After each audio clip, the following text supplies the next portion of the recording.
Bonjour à tous chers abonnés, j'espère que tout le monde va bien, moi ça va. Alors on est là pour faire le pronostic du KT de demain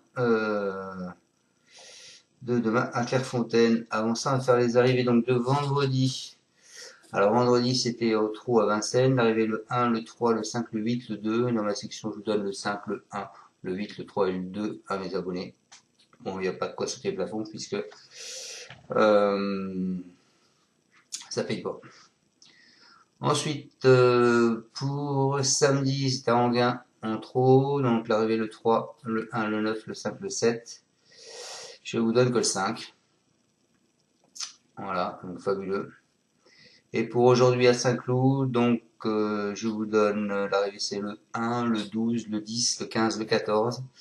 Alors dans ma section que je vous donnais sur internet hier, je vous en ai donné 7, il m'en manquait un autre. Je vous ai mis le 8e ce matin, parce que j'ai vu que je m'étais trompé. Donc bah écoutez, je vous donne le tiercé dans le désordre en 8 chevaux. C'est pas extraordinaire non plus. Voilà. Vous aviez le 12, le 1 et le 10. Après, il y en a qui me disent que je fais des pronostics spéculatifs. Bah oui, parce que si je fais un pronostic pour comme tout le monde, je vois pas l'intérêt. Donc sinon, je vais vous dire tous comme tout le monde, le même numéro. Donc je vois pas du tout l'intérêt. Et en plus, des fois, quand j'ai des tuyaux, comme par exemple en début de semaine, je sais plus quand c'est ce que c'était. Euh, Quand je vous mets, par exemple, comme le 20, c'était quand? C'était à la TES, c'était quand la TES déjà? Le 27 juin. Voilà. Jeudi dernier, quand je vous mets le favori et puis un gros outsider, c'est que j'ai une info et qu'il faut peut-être faire attention. Voilà pour ce monsieur. Allez, on est parti avec mon pronostic pour demain, les amis. Donc, on s'en va à Clairefontaine. Donc ce sera la réunion 1, la course 4. Le prix est à 17h45. C'est le prix Genibet.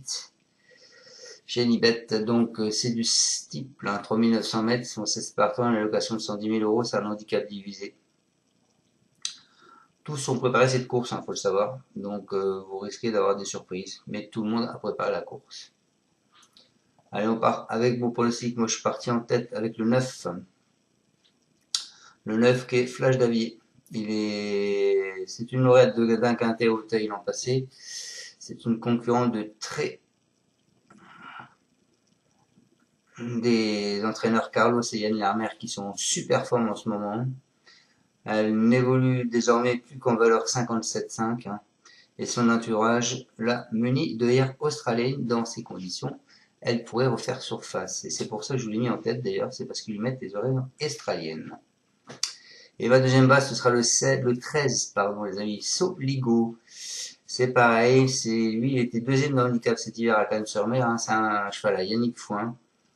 Il a remporté 2 courses depuis, à Wismeham et à Cluny. Bon, troisième en dernier lieu à Dieppe, hein, il trouve 7 catégories avec la même valeur. Il pourrait bien profiter pour en tirer son épingle du jeu comme les autres. Et d'ailleurs, il met aussi les yeux australiennes par rapport à sa dernière course. Donc je vous ai mis les deux chevaux à qui n'avaient pas de lire australienne la fois dernière et qui en ont cette fois-ci en tête. Ensuite, les amis, je vous ai mis le 4, Air Commodore.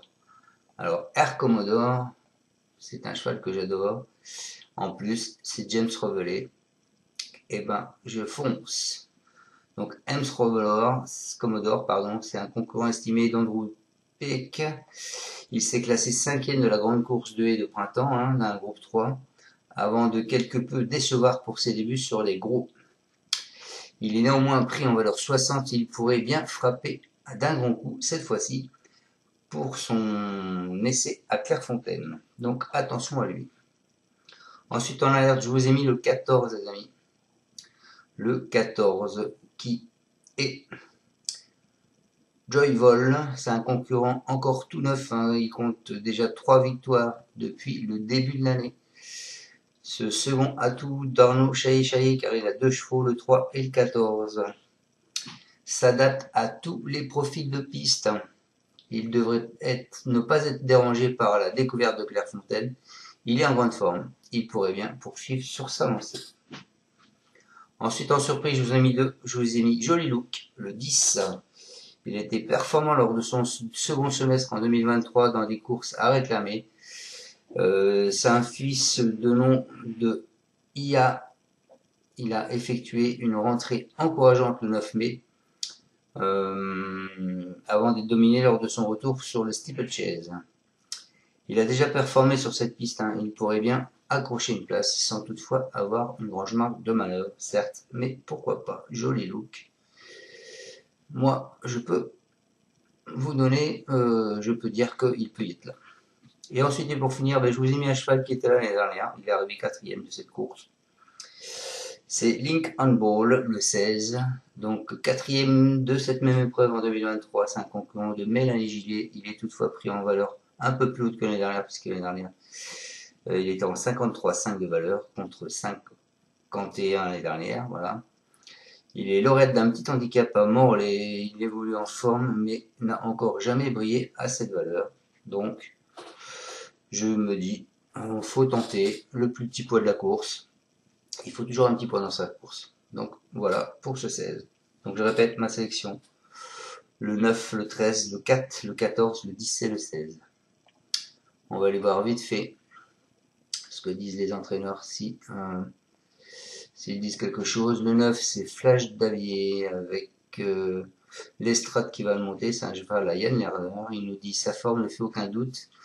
Après sa tentative dans le prix Luther 3, on lui a laissé du temps. On la présente ici car elle peut avoir un programme cet été si elle s'adapte à ce tracé. Je pense que ses quintés sont un peu moins forts qu'à Hauteuil. Et elle a déjà bien fait sur ses tracés coulants. Dès lors, on en escompte une bonne prestation, d'autant que sa forme actuelle ne fait aucun doute. Ensuite, les amis, le 13, Soligo, c'est Yannick Foin. C'est Meunier qui va le monter, une vie régulier dans les épreuves moins relevées. Il a cependant prouvé cet hiver à Cannes-sur-Mer qu'il était compétitif dans les handicaps, se présentant dans une forme irréprochable et ayant déjà bien couru à Clairefontaine en haie. Il peut venir lutter pour une place à l'issue d'un parcours sans encombre. Ensuite, je vous ai mis le 4. Le 4 qui est Air Commodore. Donc, c'est Daniela Mel avec James Revelet. Il nous dit c'est un cheval qui a toujours fait ses preuves de régularité. Il a bien débuté en steep sur la butte Montmartre. On a le sort de son jardin d'Auteuil.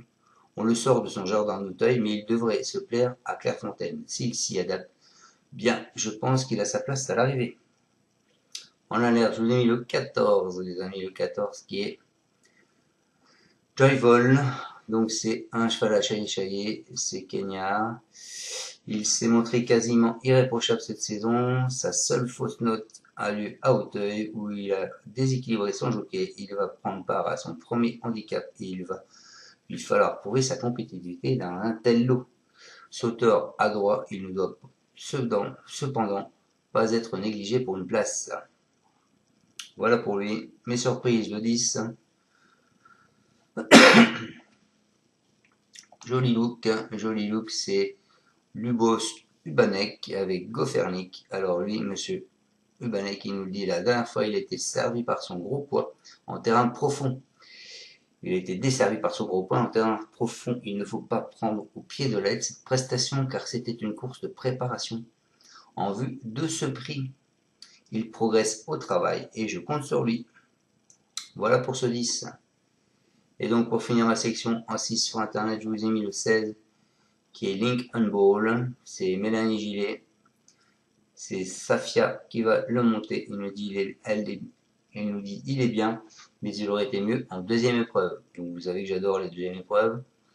Cela dit, s'il répète ce qu'il a fait l'an dernier dans cette même course, 4e, il peut surprendre.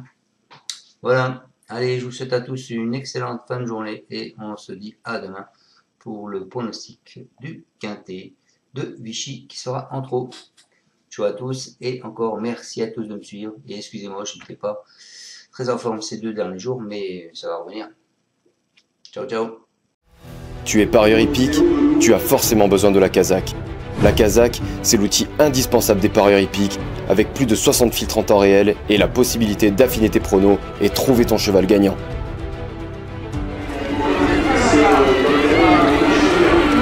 La Kazakh, l'outil indispensable des parieurs hippiques et des passionnés.